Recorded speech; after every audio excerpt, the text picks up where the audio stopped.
Okay, so we are going to talk about ES and NQ and go on and on about some more informational, awesome stuff.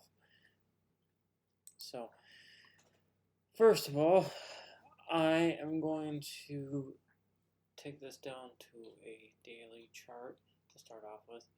So, moving into the rest of the week, CPI, Thursday, which is kind of annoying. Usually it's Tuesday, Wednesday. I don't know why it's on Thursday, but it is what it is. It's out of my control. But I am not 100% certain, but it could be the high of the week for today. Now, I'm okay with being wrong about that. That's fine. I have no problem with being wrong.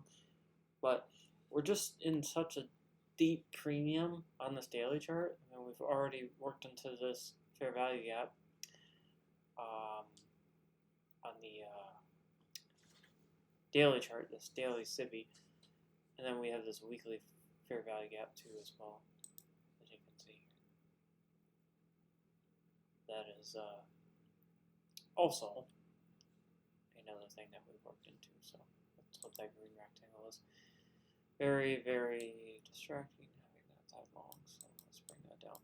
So ultimately, we've priced into a premium, not just on S&P, but on NQ as well. So that's what's making me think that. So we're going to drop this down to a 4-hour chart. And for the most part, we have repriced into this CPI. I like that. That's always nice to see. So all the bodies, most of them, for the most part, are staying below that fair value gap, except for these. They went outside it a little bit. That's fine, but these are staying below it. You'll want to take a look at that and realize that when you actually have this level on your chart, you want to be mindful of that, because that is algorithmic, he says all the time, and boundaries. So definitely like the side of that. And then I love how we put this short-term low in here. And also noticed that it did not trade down to a discount of the dealing range. So from this high, I mean, obviously this high was here, or this high was not here before this. This high was here, and we were trying to trade down, and as it was going down, you would reasonably expect equilibrium to be hit.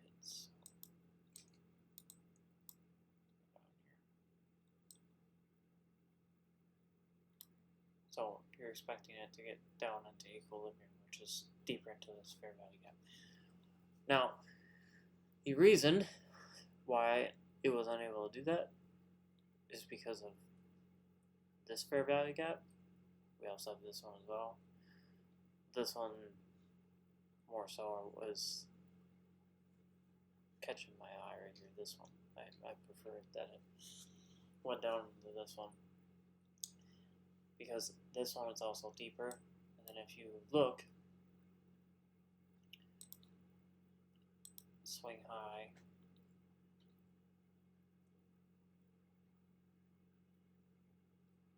snap on there.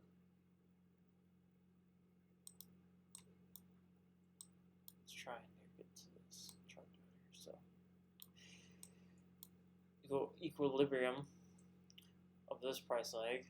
All these are above the equilibrium, but this one to me is just, it's too high up for me to use that one, so that's why I wouldn't use that one. I prefer this one because it's lower and has more confluence want to say that. I don't like using that word. It sounds nerdy. But it has a wick going into it. This is just a breakaway gap. This becomes an inversion once we trade past it. So this to me is a balanced price range. Goes up past it, closes above it. Next candle opens up, completely goes away from it. Doesn't return into it, which is fine. And then today we get that repricing in there. So I just learned today that that's why we struggle to get into a discount. So that does not mean that we're not going to get there, but that was just like for this session, that's why we were struggling to get in there. And you're going to see the same thing in NQ. So I'm going to get all this crap off of here. It's distracting. So equilibrium, mark that off here.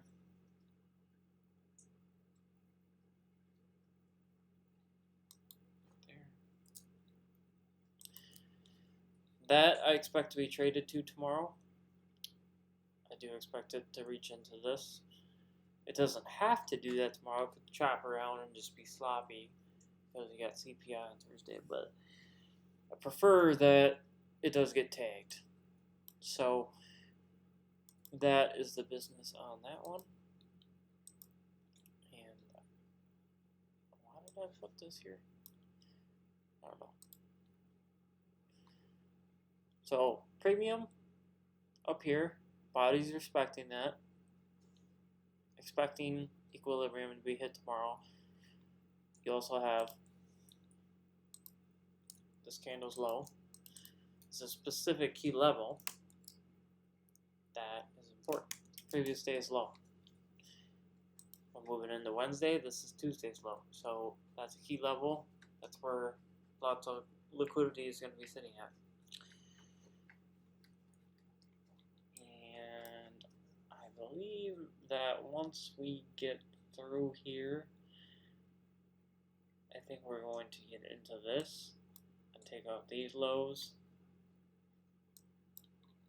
in my market maker sell model that I believe I'm finally understanding of the original consolidation right here. I do not have it marked off correctly. I know I don't, so please do not make fun of me for that. I'm trying to learn how to do that, but this to me it looks like a market maker sell model from what I've learned. Original consolidation goes above it, yada yada yada. I'm not really understanding what this is. I just know that we were going to reprice higher.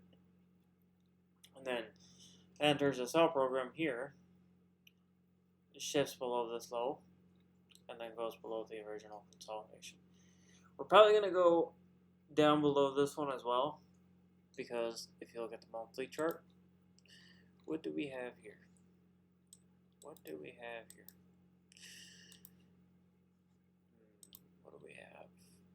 What sticks out here? Wonder what? I wonder what sticks out here.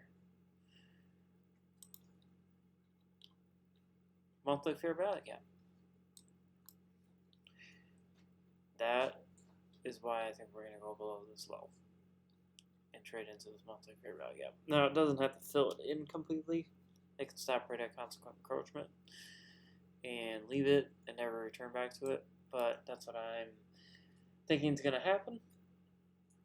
And that's what I'm subscribing to. So that's a 4-hour chart for you. And I want to kind of talk about the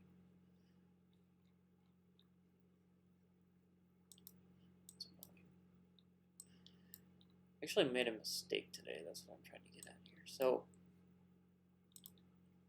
I took a loss today. Took 2 losses. After the second one, I was like, I know I'm not right.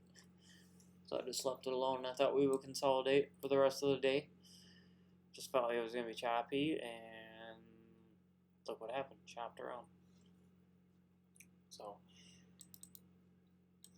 that was nice to see that that actually happened. So previous day's high, Monday. And then you take a look at NASDAQ here. Same exact level.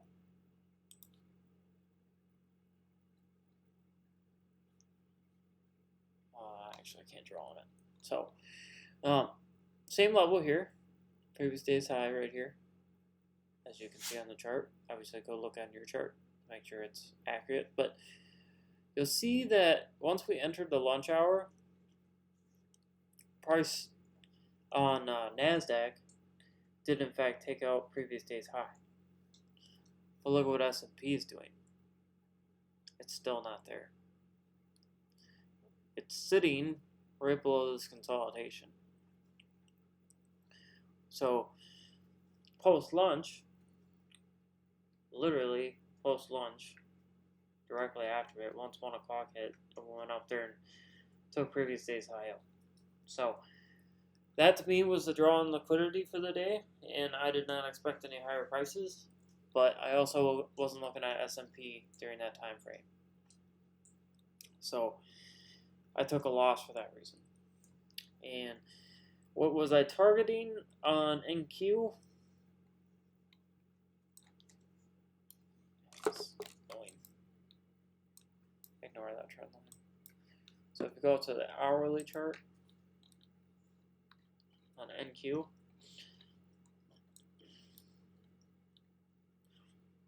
this fair value gap on the hourly chart right here, I was targeting that.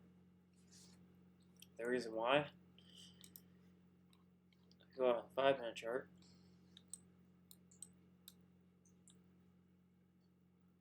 relatively equal highs.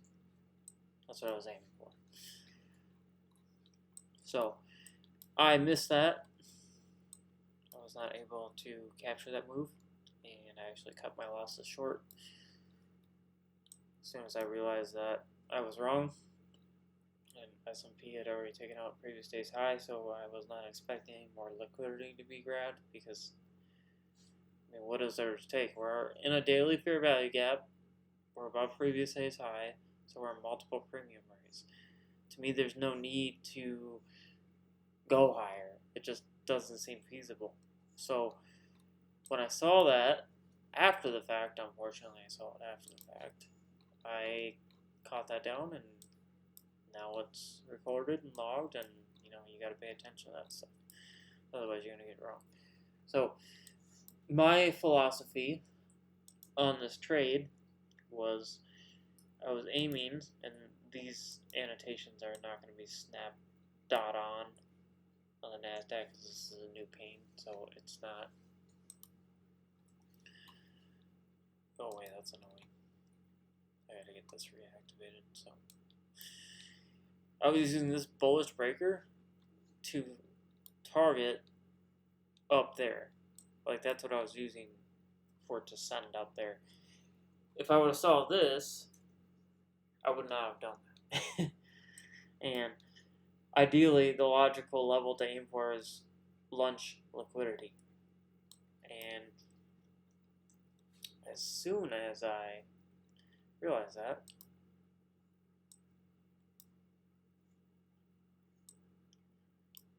I turned around and I collapsed my position before I was wrong. Is this on? Yeah, I'm trying to show you that I took a losing trade.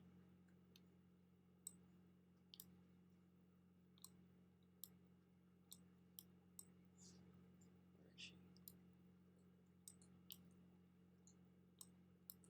Okay, right here. So let's go to settings, trading, executions.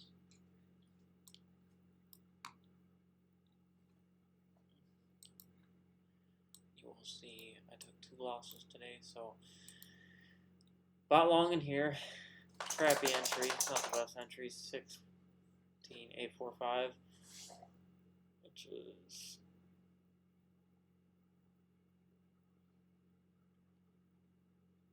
right there. So not the best entry, but I was late to the tea party, so I just bought it up.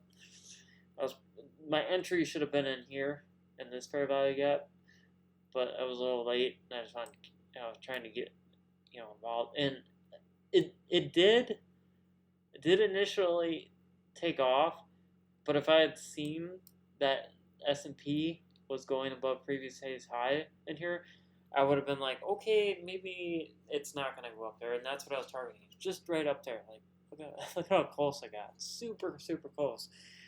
And they came back down, reversed on me. And when it rallied back up here, I still was not aware of S&P doing that. I was giving it a little bit of wiggle room to see if it wanted to do it then. So I just looked at this as a return to the breaker one more time, and then to see if it would go up there. And then when it came back down below this low, or right as I was doing it, I believe 1635-ish. Yeah, so right here on this candle, I was like, yeah, I'm probably wrong, because it just doesn't look like it wants to give it to me. So I collapsed it before I took a full loss. Sorry, this number in here is I'm putting a short position on for a longer term trade, so ignore that. I'm just trying to show you the losses.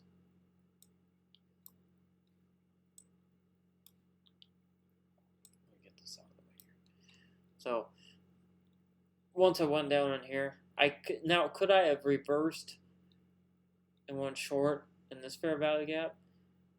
Yes, I could have done that, but I just chose not to because I wanted to see what would happen. Because, like I said, I was unaware of S&P going above previous day's high. If I would have saw that, for one, maybe I wouldn't have taken this trade. I mean, that's not always a guarantee that I would have had that mindset. But if I had saw this and had the experience, I'm going to say that instead of saying that I would have done this, because you don't really know that you would have done that until after the fact. But if I had the experience and would have saw that, could have sold short and targeted lunch lows. And it was delivered just like within 3 candles. So you have my loss, which was like 170, I believe, 10 handles, 9,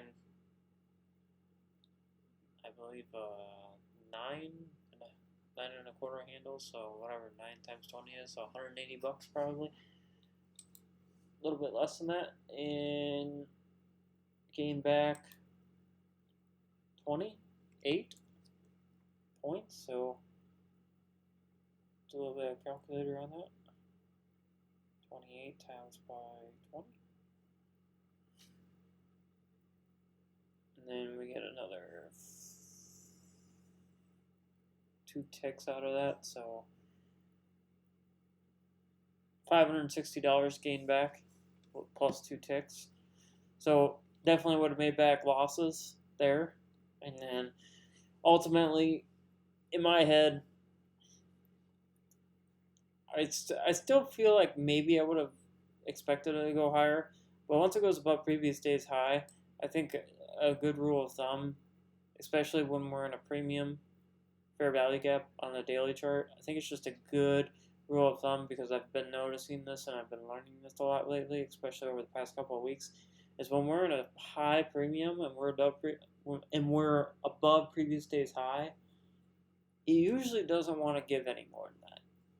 What usually happens is it goes down into a discount, and usually there's a consolidation just resting below previous day's high, and then it'll go back up, grab previous day's high, and then just consolidate or do whatever it wants to do. So this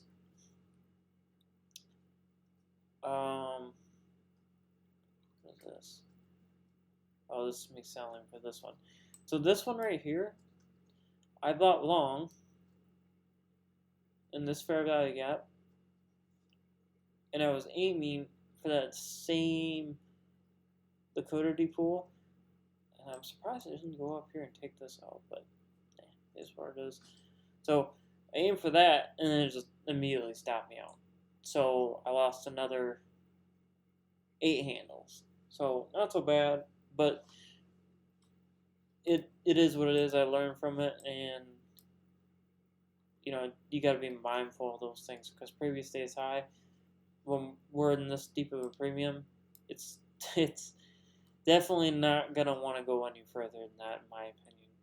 Now, days like last week where we have non-farm payroll and we're like literally above a weekly fair value gap, previous day's low, it'll go below previous day's low every freaking day of the week. It'll do that. Now, once it goes through it, which is a good idea to backtest that. I'm not gonna lie. Anyone should be backtesting it. So this is all over here. All of this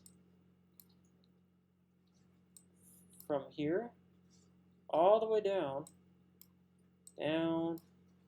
oops,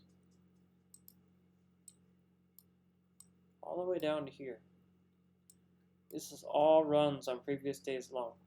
You see how every day it just takes out previous day's low. Next day, previous day's low.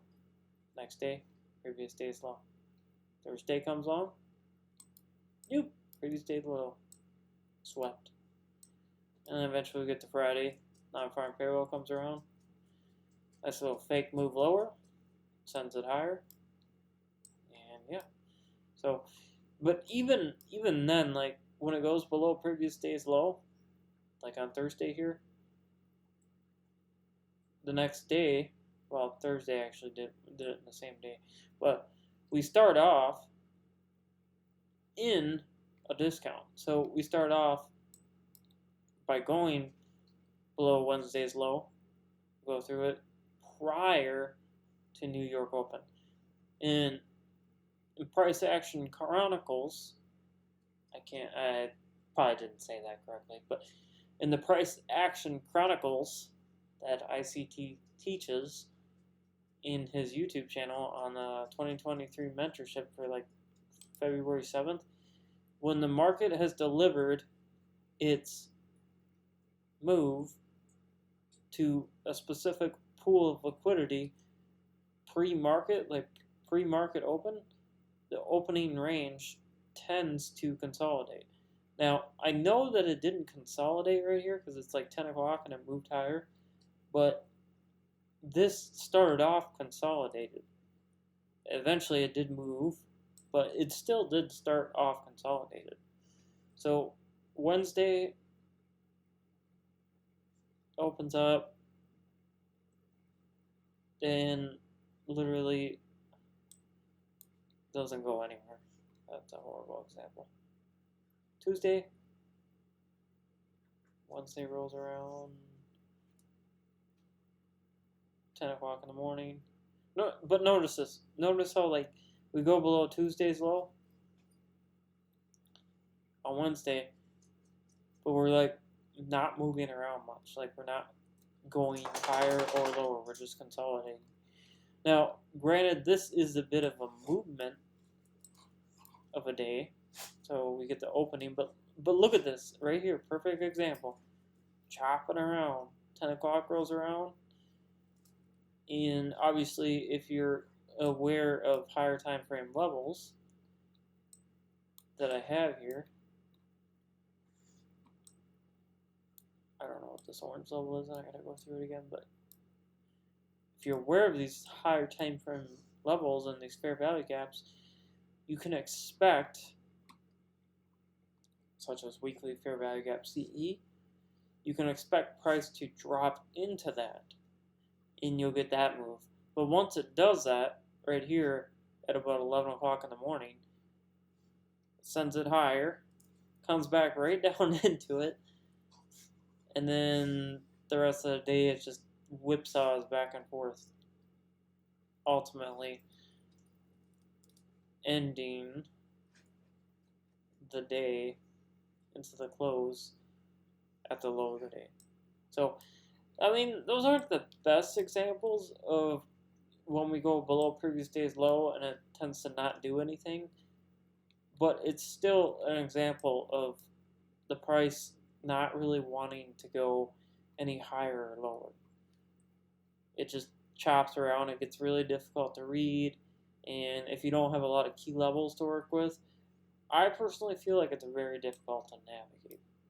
So like right here, I just like there's nothing in here. Like notice how over there I had the fair value gaps on the daily, weekly fair value gap, consequent encroachment, and then we had 4-hour levels, 1-hour levels, and we had so much more PD arrays to work with, so it was a lot more room for opportunity for price to bounce around.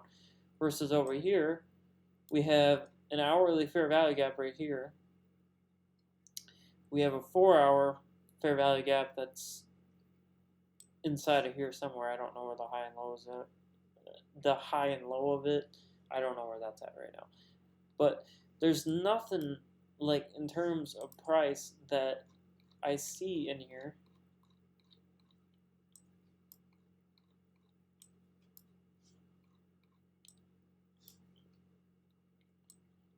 on the left side of my chart. There's nothing really. It's just the fair value gap on the hourly.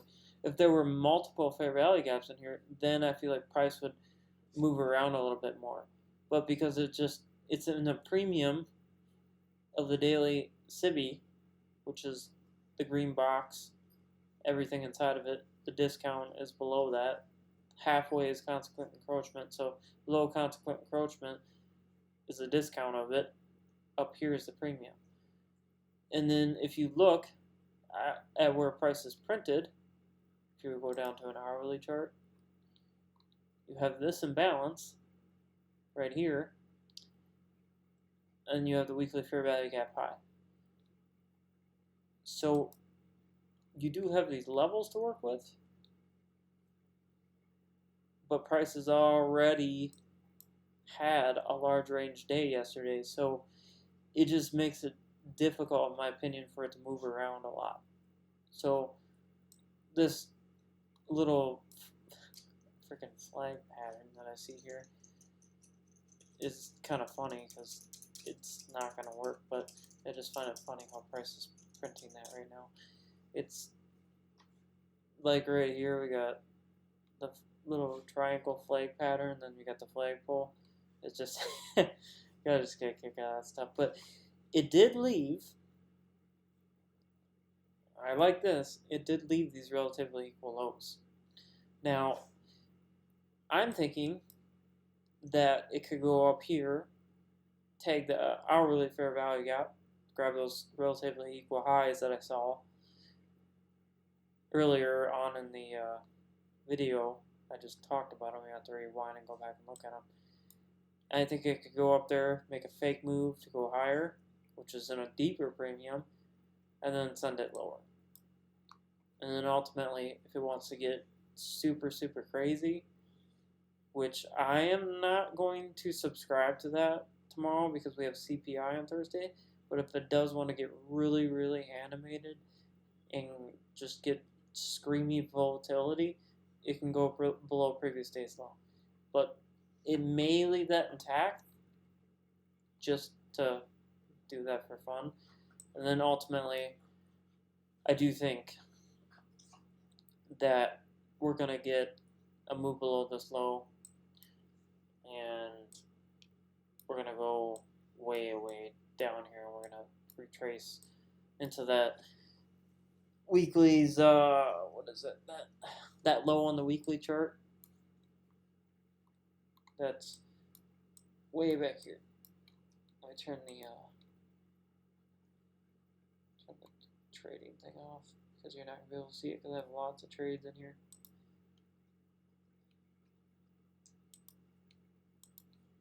Let's go to the weekly chart.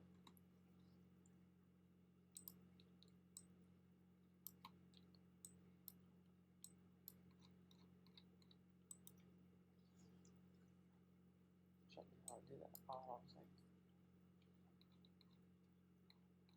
So,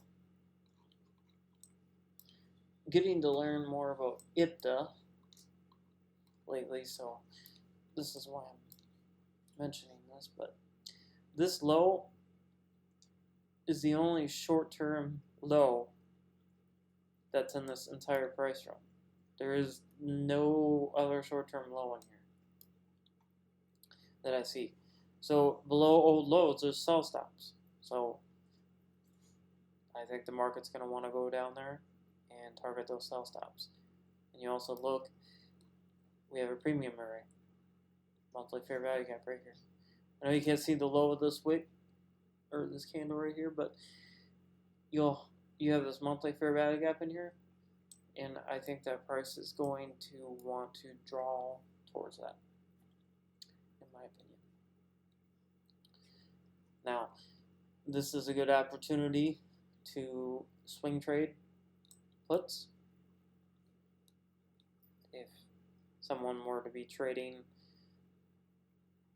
the options market on the NASDAQ, this would be a great opportunity to do that, especially if you're looking for like a daily trade, like on the daily chart. This would be freaking an incredible opportunity to do this, in my opinion.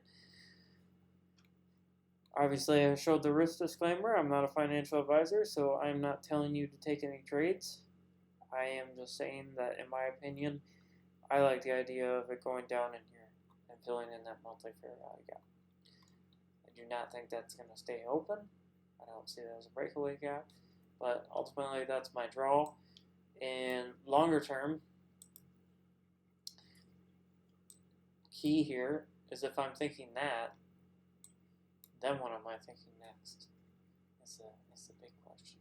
So I like how we conveniently left the short-term high here on this weekly fair value gap.